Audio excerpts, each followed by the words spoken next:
Mga tips sa pag-aalaga ng mga sisiw mula day 1. Day 1 pa lang, nakasalalay na ang tagumpay ng iyong farm. Oo, totoo yan. Kung paano mo aalagaan ang sisiw sa unang araw nila ay may malaking epekto sa kanilang paglaki, kalusugan at maging sa animo. Kaya kung sa tingin mo ay pwede nang pabayaan sila, mag-isip ka ulit. Ang lahat ng bodily organs at systems, immune, digestive, respiratory, skeletal, nervous, reproductive, cardiovascular, integumentary, blood circulatory, at iba pa, ay mabilis na nabubuo mula day 1 hanggang day 12 ng buhay ng sisiw.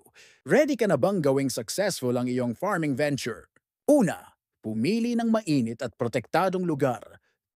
Pangalawa, gamitin ang brooder na may tamang ventilation at sapat na espasyo para maging komportable ang mga sisiw. Pangatlo, pag marunong ng kumilala ng feeds ang mga sisiw, gumamit ng rice hulls para sa bedding dahil madali itong mag-absorb ng dumi at ligtas para sa kanila. Pangapat, panatilihing 95 degree Fahrenheit ang temperatura sa unang linggo at onti-onting ibaba ito ng 5 degree Fahrenheit kada linggo hanggang maging 5 to 6 weeks na ang mga sisiw.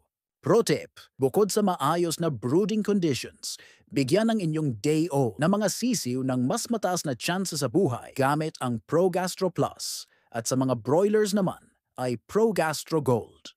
Maraming salamat po!